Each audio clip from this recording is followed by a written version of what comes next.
Assalamualaikum warahmatullahi wabarakatuh. Selamat datang lagi sahabat di channel One Opini dimanapun Anda berada saat ini. Pada video kali ini kita akan membahas di mana netizen membongkar rekam jejak digital dari Abraham Samad, ex-ketua KPK, mengenai perkataannya yang dimana dia berkata bahwa berteman dengan Bapak Jokowi setelah Bapak Jokowi melaporkan teman-teman Abraham Samad ini, Rosuryo dan sebagainya ke Polda Metro Jaya. Padahal dulu Abraham Samad ini sangat kencang menyuarakan dengan hashtag adili Bapak Jokowi. Tapi kok sekarang mengaku berteman dengan Bapak Jokowi. Dan di video selanjutnya, di mana ada sebuah pengamat yang dimana menjelaskan logika sesat dari Siti Pak ini. Nah, bagaimana videonya? Kita nonton sama-sama berikut ini. Maka kita harus rame-rame datang ke KPK atau ke kepolisian mengingatkan aparat penegak hukum agar supaya segera melakukan penyelidikan terhadap keluarga Mulyono.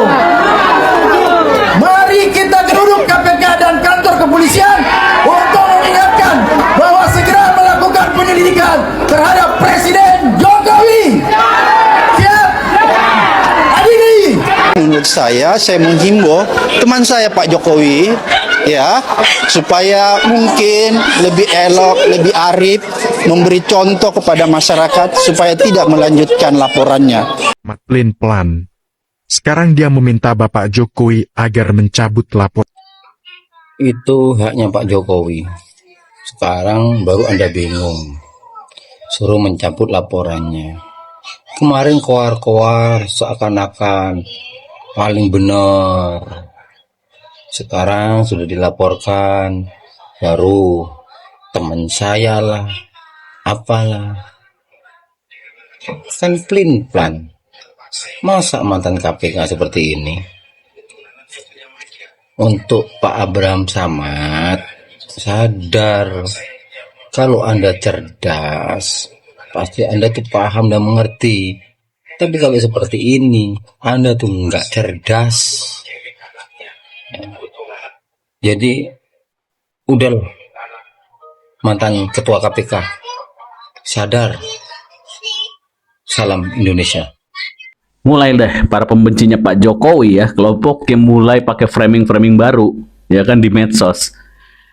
Ya, penjagalan terhadap kritis ya, penjagalan terhadap ilmiah, terhadap saintifik, terhadap intelektual ya, kemudian represif terhadap akademik ya kan, mulai macam-macam gitu ya. Jadi ini seakan-akan bahasa-bahasanya udah bahasa-bahasa intelektual gitu ya. Ya sekarang bagaimana kita mau mempercayai framing tersebut ya?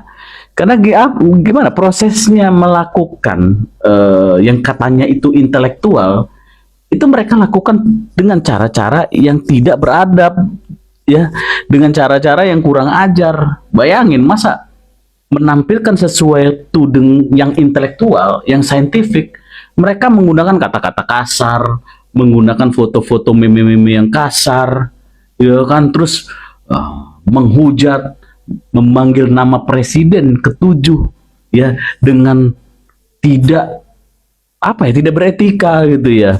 Padahal dia presiden loh, apapun yang terjadi dia adalah presiden ketujuh gitu, dan itu mencontohkan ya kepada masyarakat, kepada generasi yang baru-baru ini, oh begitu loh caranya berpolitik. Nah, jelek banget gitu politiknya. Nah sekarang mereka mulai main-main sok-sok intelektual, akademisi lah dan lain-lain.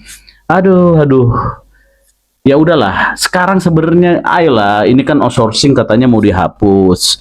Rancangan undang-undang perampasan aset, Pak Prabowo baru pertama kalinya mendukung nih, ngomong di hadapan publik. Nah sebenarnya kita ayolah fokus gitu ya. Jangan kalian terus membuat framing mentang-mentang di situ dikasih duit gitu di belakangnya ya. Dikasih ada mobilisasi yang dari agen-agen asing dari mana ya, yang kalian rasakan. Justru kalian ampun deh. Masyarakat udah tahu. Salah satu logika sesat yang datang dari seorang aktivis tim pembela ulama dan aktivis atau TPUA yang ngotot membuktikan bahwa ijazah Jokowi itu palsu adalah orang yang mengaku dokter, yaitu Dr. Tifa. Apa yang sesat yang menurut saya penting Anda ketahui semua ketika ia berpendapat dan disampaikan dalam sebuah podcast bahwa setiap dokter atau semua dokter itu punya kemampuan membaca wajah seseorang sehingga tahu bahwa wajah ini adalah wajah yang asli dan ini adalah wajah yang palsu. Karena itu ia ingin membangun sebuah narasi dalam rangka ngotot membuktikan ijazah Jokowi palsu dengan mengatakan bahwa foto yang ada di dalam ijazah Jokowi itu bukan Jokowi yang sebenarnya. Bahkan mungkin juga Dr. Tifa ingin mengatakan foto di ijazah Jokowi yang beredar luas itu yang dibangun narasinya bahwa ini adalah palsu, itu lebih ganteng daripada Jokowi yang asli yang tidak seganteng dari orang yang ada dalam foto Jokowi. Inilah teman-teman logika sesat yang dikembangkan dan kita semua menangkap sebuah pesan bahwa narasi yang dibangun oleh Dr. Tifa ini sebetulnya adalah narasi yang dibalut oleh semangat fitnah dan politik kebencian yang berulang-ulang saya katakan Anda yang menebar politik fitnah dan politik kebencian, Anda tidak akan pernah memenangkan kontestasi, mengalahkan siapapun, termasuk mengalahkan Jokowi. Jokowi punya sesuatu yang Anda tidak miliki, sekalipun Jokowi bukan pemimpin atau mantan pemimpin atau presiden atau mantan presiden yang sempurna atau bahkan maha sempurna. Tetapi satu yang Jokowi miliki bahwa ia adalah seorang pemimpin yang dicintai oleh rakyat justru karena ia tidak pernah menggunakan kekuasaannya dulu ketika ia memimpin untuk memukul lawan-lawan politiknya, bahkan menghancurkan lawan-lawan politiknya.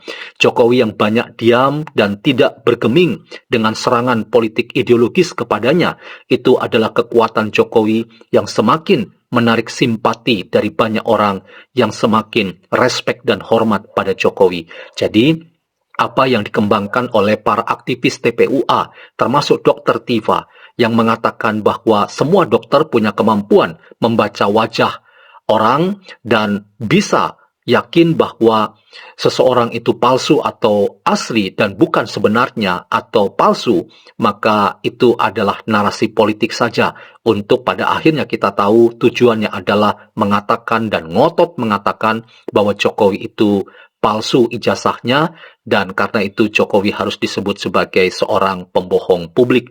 Anda semua yang dikategorikan berada dalam gerombolan TPUA, Anda tidak akan pernah memenangkan kontestasi ini kalau yang Anda kedepankan itu adalah fitnah dan kebencian belaka. Deh, gimana sih? Kemarin pengen buktiin itu ijazah palsu apa asli. Sekarang udah mau diusut tuntas, udah diproses, bilangnya kriminalisasi. Kenapa sih ya? Kok hobi banget bilang Pak Jokowi itu suka mengkriminalisasi orang? Jadi selama ini yang memfitnah Pak Jokowi itu maksudnya apa gitu? Tujuannya apa? Kok malah setelah diusut, dibikin laporannya biar terang benderang malah seperti kayak ketakutan gitu. Jadi ini orang maunya apa? Gitu. Ya.